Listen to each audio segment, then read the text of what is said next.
Man, woman, birth, death, infinity.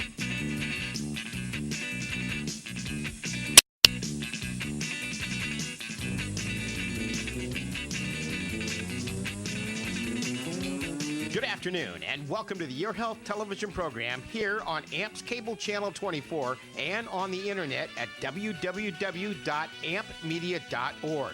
Join our rotating host and their informative guest live every Monday afternoon at 4 o'clock. The purpose of the Your Health television program is to help get, make, and keep listeners and viewers like you healthy. And now, ladies and gentlemen, on with the program.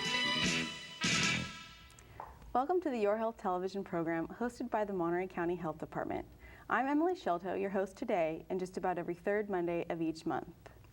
According to the World Health Organization, mental health is, quote, a state of well-being in which an individual realizes his or her own abilities, can cope with the normal stresses of life, can work productively and fruitfully, and is able to make a contribution to his or her own community, end quote.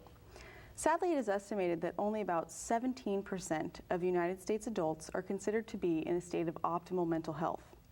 Just 17%. There are many factors that influence mental health, including biology, environment, access to and utilization of mental health treatment. The Monterey County Behavioral Health Bureau and their collaborative partners recognize these influential factors and thus assist Monterey County citizens with mental health and addictive disorders by offering a wide range of psychosocial interventions, such as inpatient hospitalization, crisis interventions, recovery programs, prevention services, supportive housing, wellness centers, and outpatient services. Local behavioral health providers have experienced great success in delivering these services because interventions are client-centered, they're evidence-based, and targeted at specific age groups and high-risk populations.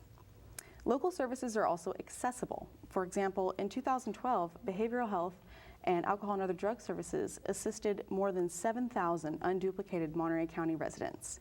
That resulted in approximately 370,000 unduplicated encounters. That's 370,000 encounters. Here today to shine some more light on the state of mental health and mental health services in Monterey County are three guest experts, each with many, many years of experience serving local communities. So without further ado, I'd like to introduce my first guest to the program, someone I consider to be a truly effective advocate of many a noble cause, Ms. Rosemary Soto, the Prevention and Early Intervention Coordinator for the Monterey County Health Department Behavioral Health Bureau. Welcome, Rosemary, and thank you for being here. Thank you, Emily. I'm glad to be here. Great.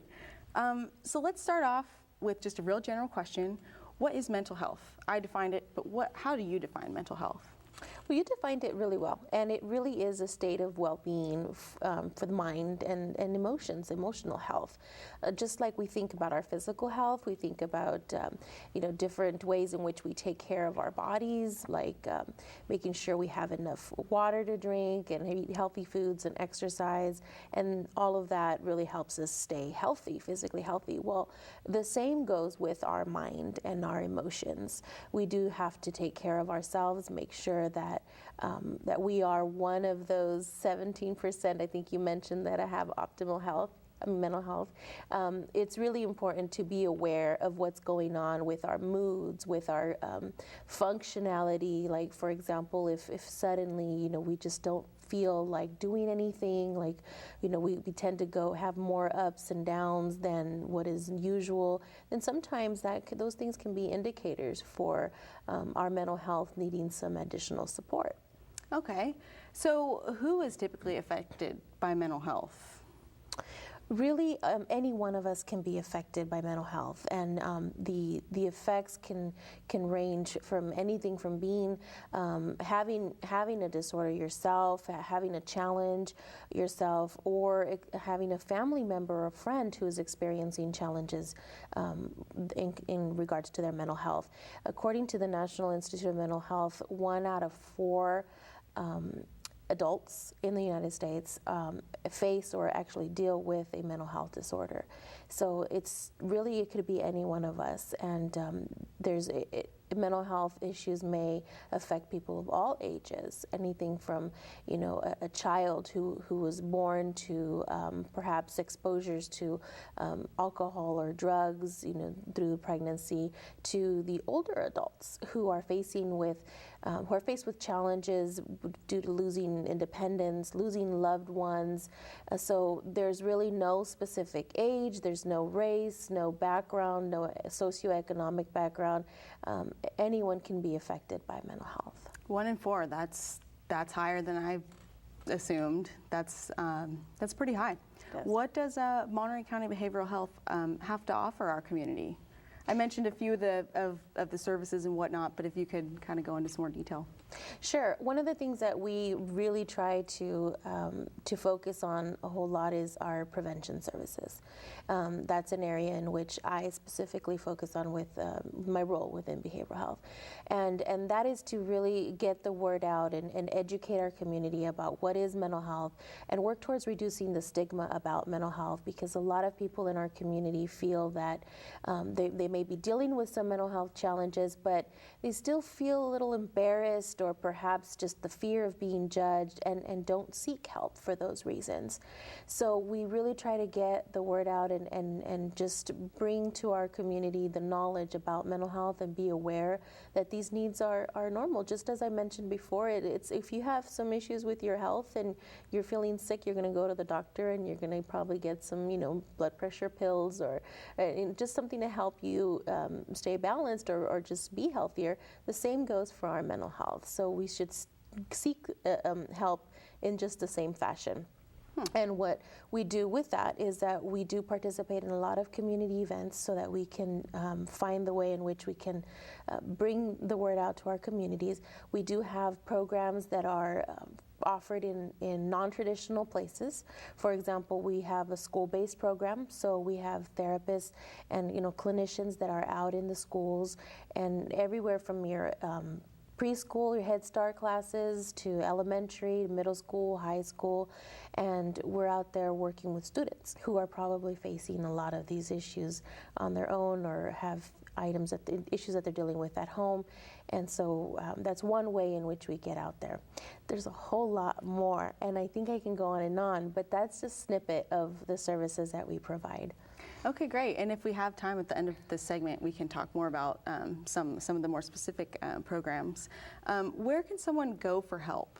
Like if I just needed to make that appointment like I do with my normal doctor for if I'm sick or whatever, like have a cold, where can I go for help with mental health issues? That's a good question, and there's a lot of places that you can go for help, but primarily we have 3 regional offices.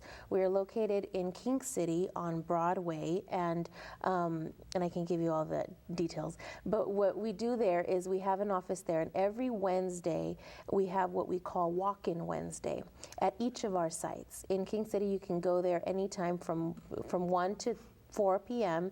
You can stop in without an appointment, just walk in and you can talk to a mental health professional. Wow. And you can get a little assessment that will determine what your specific need is, and if there's a need for a follow-up appointment, that will be given to you. If there's a need for a referral to a program outside of our agency, then you'll get that referral as well. And you can do that not only in King City, but in Salinas at the Natividad Medical Center's campus. We're there in Building 400. So, and there's another site that we have in Monterey, which is the 1200 Aguajito Road near the courthouse. Okay. So you can go into any one of those offices on Wednesdays from 1 to 4. Soon, in May, I believe, we'll be opening up another site out in Marina. So I'll give you more details as we go on, and we'll publicize that as well. So it's really neat that you can go to any one of these 3 sites. And like I mentioned, school-based programs, if you have if there's a parent that has a student in school, you can go to any one of the schools and request mental health services, because a lot of times they're connected with us, and they can just provide the service on site or give you a referral to any one of our school-based programs that are located at any of our other offices in Salinas. Wow, so a parent of a child who's out of school with this service can make an appointment for themselves? Or for the student? They can make the appointments for themselves. If there's an issue that's related to the student, then that's a good way to start. But if the need is only for the parent or the family members, not so much the student, then they can also go to any one of our regional sites. So this kind of sounds expensive. What's the cost for walk-in services, school-based? Well, it is an expensive service, but fortunately we are a county public service organization, so we do accept Medi-Cal, and we do have grants and certain funding that allows us to provide services to individuals regardless of their ability to pay. We're always looking to provide services without having to think about or without having to stress that there's a fee for service that people need to pay. There's sliding scales that are available so that it's based on your income.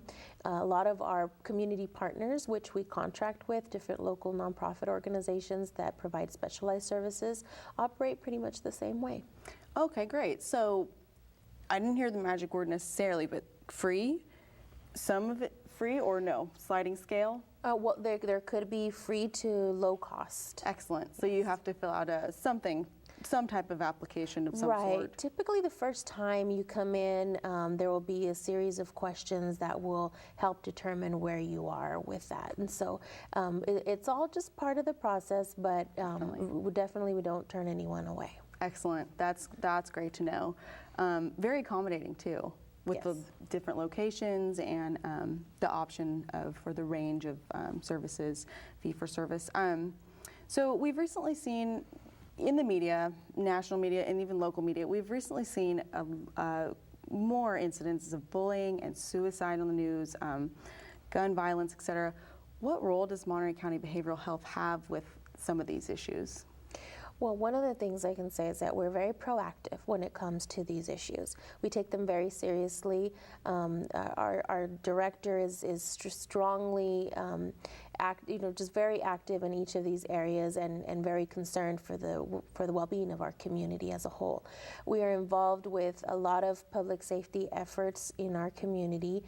We are a strong member of the Community Alliance for Safety and Peace, known as CASP, and we work with this collaborative to not only reduce youth and gang violence, but also to address any underlying mental health issues that there may be that not only lead young people or individuals to get involved in those types of activities, but also in the aftermath is being prepared to provide the necessary services that are trauma-informed services and that help individuals who are being affected by the youth and gang violence or violence in general in our communities. One of the things that we are also very particular about is looking at how we're doing with our suicide prevention efforts.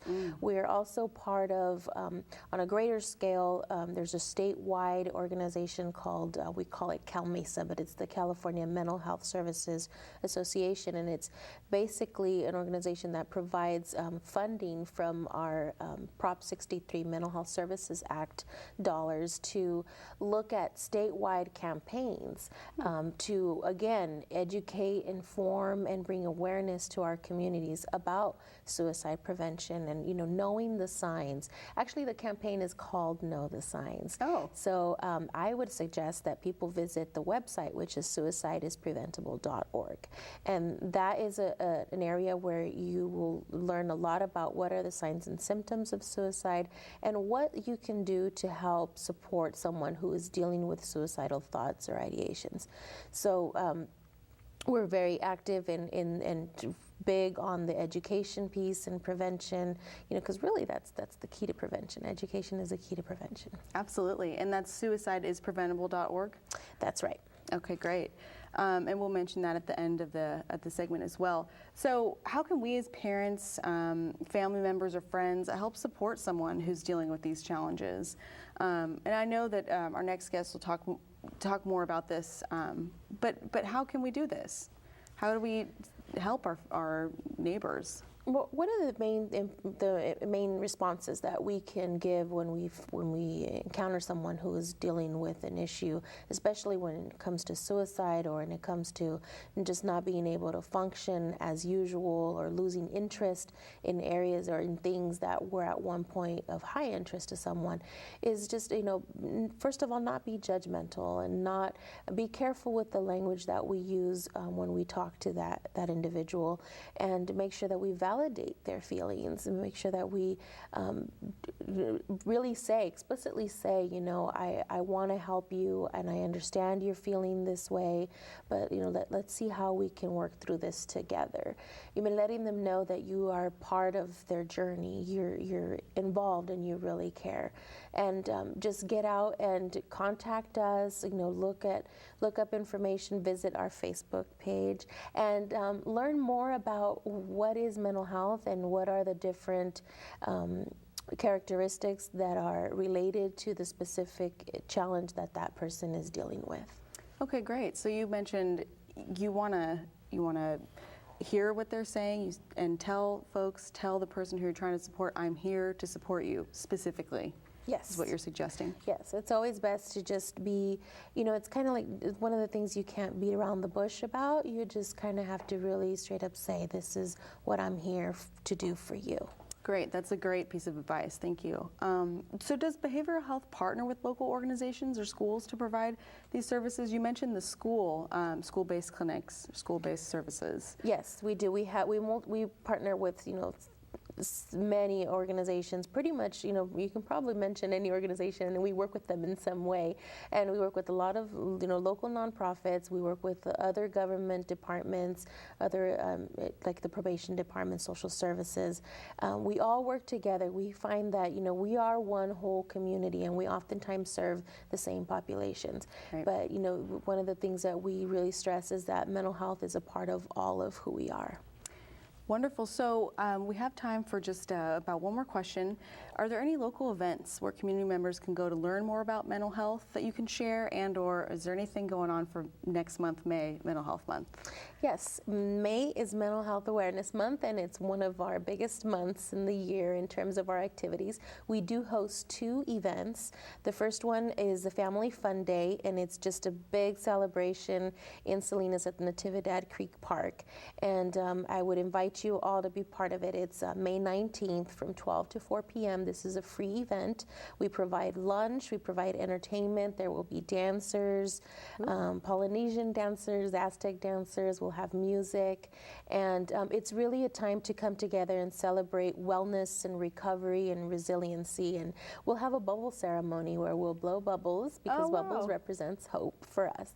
And so that's May 19th. It's on a Sunday afternoon.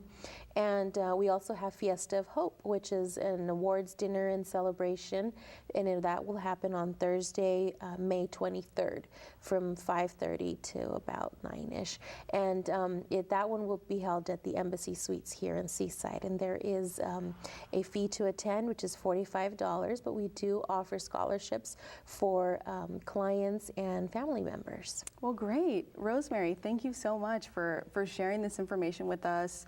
May 19th, that's Family Fun Day, Natividad Creek Park. May 23rd, Fiesta of Hope over at the Embassy Suites in Seaside. Rosemary, thank you again for talking with me today. If you'd like more information on anything you just heard about the Monterey County Behavioral Health Bureau and the services that Rosemary just spoke about, please visit the Behavioral Health Bureau on the web at www.mtyhd.org/BH for behavioral health. That's www.mtyhd.org/BH. And right now we're going to take just a short break, but don't go away. We'll be back with more Your Health television program.